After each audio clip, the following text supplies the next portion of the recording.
Hello everyone, welcome to Unimonks. My name is Hibanaz and I am your sociology educator. आज मैं फिर आपके लिए एक शॉर्ट वीडियो लेकर आई हूँ। बहुत इंटरेस्टिंग है, बहुत इन्फॉर्मेटिव है, बिल्कुल स्किप नहीं करना है, पूरा देखना है, चैनल को सब्सक्राइब करना है और दोस्तों के साथ शेयर भी करना है और वीडियो को लाइक भी करना है। चलो देखते हैं कि वीडियो में आज मैं आपसे क्या डिस्कस करूंगी। मैं आपसे डिस्कस करने वाली हूँ how to secure higher in CUET 2023। जैसा कि हम सब जानते हैं, डेट अनाउंस हो चुका है CUET 2023 का। लास्ट वीक ऑफ मई में हो सकता है। तो अब आप सोचोगे मैम हमारे पास बहुत ज़्यादा टाइम है, अभी तो हमें बोर्ड एग्जाम देना है, सेमेस्टर एग्जाम देना है, उसके बाद देखेंगे। तो ऐसा बिल्कुल नहीं सोचना है बच्चों, बहुत टाइम है, लेकिन सारा टाइम ऐसे ही निकल जाएगा और फिर पता भी नहीं चलेगा कि टाइम कहाँ गया। तो साथ के साथ चीज़ों को मैनेज करते हुए अभी से तैयारी शुरू कर दो। और मेरे पास बहुत इंपॉर्टेंट कुछ स्टेप्स हैं, उनको फॉलो कर लो। तो फिर बाद में देखोगे कि हाँ, मैम के जो स्टेप्स थे बहुत ज़्यादा हेल्पफुल रहे और हमारी तैयारी भी हो गई और जो ड्रीम यूनिवर्सिटी और कॉलेज में एडमिशन लेना था वो भी मिल गया। तो वही आगे देखते हैं कि कौन से इंपॉर्टेंट स्टेप्स हैं। सबसे पहला इंपॉर्टेंट स्टेप है हमारा 80-20% प्रिंसिपल। परेटो ने ये प्रिंसिपल दिया है, परेटो प्रिंसिपल है, बहुत फेमस प्रिंसिपल है। क्या कहता है इस प्रिंसिपल में? तो इस प्रिंसिपल का सिर्फ ये कहना है कि आपको अगर अपने 80% रिजल्ट चाहिए ना, तो 20% फोकस्ड होकर स्टडीज कर लो, तो आपको जो आपका रिजल्ट है ना 80% मिलेगा। ऐसा कभी नहीं करना है कि ज़्यादा पढ़ोगे तो बहुत ज़्यादा अच्छा कर पाओगे। उससे क्या होता है, आप बहुत ज़्यादा पढ़ते हो, बहुत ज़्यादा टाइम इन्वेस्ट करते हो, स्पेंड करते हो, रिटर्न में कुछ नहीं मिलता है। तो क्या करना है, इस प्रिंसिपल को फॉलो करना है, 20% पे जाना है। और वो 20% कौन सा होना चाहिए? Exact, important. और वो कहाँ से आपको पता चलेगा? वो यहाँ से यूनिमॉन्क्स से आपको पता चलेगा। आप यूनिमॉन्क्स को सब्सक्राइब करो, ऐप को डाउनलोड करो, रजिस्टर करो। हम आपकी हेल्प करेंगे, बताएंगे कौन से टॉपिक्स हैं, इंपॉर्टेंट हैं, कहाँ से आपको मतलब ज़्यादा से ज़्यादा सवाल करने को मिल सकते हैं, कौन से चांसेस हैं सवाल आने के। ये सब हमने एनालाइज करा हुआ है, लास्ट ईयर का पेपर पूरा। तो हमें आइडिया है कि कौन से चैप्टर्स बहुत ज़्यादा इंपॉर्टेंट हैं, जहाँ से सवाल पूछे गए थे। तो उसके लिए आपको बिल्कुल टेंशन नहीं लेना है, आपको बस हमारे साथ जुड़ना है। तो जैसे मैं आपसे कह रही हूँ कि 80-20% को फॉलो करना है, उसका बस यही है कि फोकस्ड होके स्टडी करना है। चाहे 1 घंटा पढ़ो, लेकिन उसका आउटपुट इतना आना चाहिए कि जो 1 घंटा पढ़ा था वो याद रहे, रिटेन रहे माइंड में। सिर्फ पढ़ना नहीं है दिखाने के लिए, ठीक है, सिर्फ इतना। सेकेंड स्टेप क्या है? Clear all your doubts. कभी कभी हम लोग क्या करते हैं, लेक्चर्स सुनते हैं, लाइव क्लासेस ले रहे हैं या ऑफलाइन क्लासेस ले रहे हैं या सेल्फ स्टडी कर रहे हैं, कभी भी हमें कोई डाउट होता है तो हम उसको स्किप कर देते हैं कि बाद में पढ़ेंगे। ऐसा बिल्कुल नहीं करना है बच्चों। जो भी डाउट्स आता है आपको ड्यूरिंग योर एग्जाम प्रिपरेशन, आपको वो वहीं क्लियर करना है। अगर आप किसी टीचर से पढ़ रहे हो तो वहीं पूछ लो, डरना बिल्कुल नहीं है।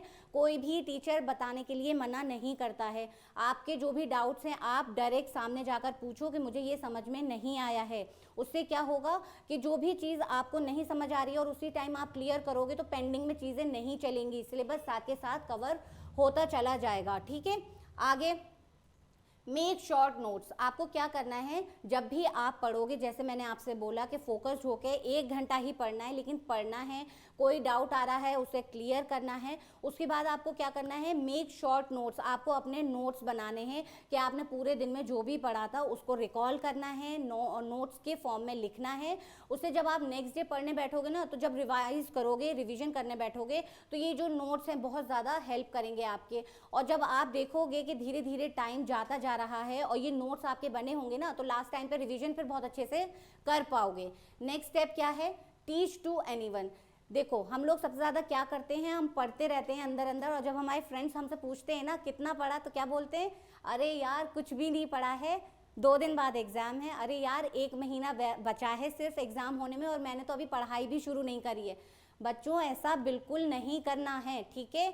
आपने जितना भी पढ़ा है आप अपने फ्रेंड्स के साथ डिस्कस करो, ग्रुप डिस्कशन करो। उससे क्या होगा, आपकी तो प्रैक्टिस होगी, आपने जो भी पढ़ा अच्छे से दूसरे को बताओगे, प्रैक्टिस होगी, रिवीजन होगा और दूसरे का थोड़ा भला हो जाएगा और आपसे इम्प्रेस हो जाएगा, अरे यार इसको तो सब कुछ आता है, ठीक है। तो इसी तरह से एक्सप्लेन करना है चीज़ों को दूसरों को। फिर क्या है? Test yourself. देखो जब आप डिस्कशन करोगे दूसरों से, आप उन लोगों को कुछ बताओगे तो उनको भी फिर कुछ क्वेरी होगी, है ना, कुछ समझ में आएगा कुछ नहीं आएगा, वो सामने से आपसे सवाल करेंगे, तो वहीं आपको भी पता चल जाएगा कि आपकी कितनी तैयारी है, आपको और ज़्यादा पढ़ना है या वो टॉपिक आपका बहुत अच्छे से कवर हो चुका है, उसके बाद आप क्या करोगे, अपने आप को भी टेस्ट कर सकोगे। किस तरह से जो मॉक टेस्ट होते हैं, PYQs होते हैं, उनको सॉल्व करना है, उससे आपकी हेल्प होगी और आपको बहुत ज़्यादा समझ में भी आएगा कि सिलेबस जो है कितना मेरा कवर हो गया है और मुझे कितनी और ज़रूरत है अपने ऊपर काम करने की और अपनी तैयारी पर काम करने की। ठीक है, अब मैंने ये सारी आपसे बात कर ली, इतने सारे इंपॉर्टेंट स्टेप्स आपको बता दिए, लेकिन जब तक आप कंसिस्टेंसी मेंटेन नहीं करोगे तो फिर कैसे तैयारी हो पाएगी। आपने 2 दिन अच्छे से पढ़ लिया, तीसरे दिन दोस्त को जाके पढ़ा दिया, चौथे दिन मूवी देखने चले गए, फ़ोन चला रहे हैं, घर पे 5 घंटा सो गए, सर्दी बहुत पड़ रही है, क्या हुआ इससे, कंसिस्टेंसी तो बनाई ही नहीं आपने।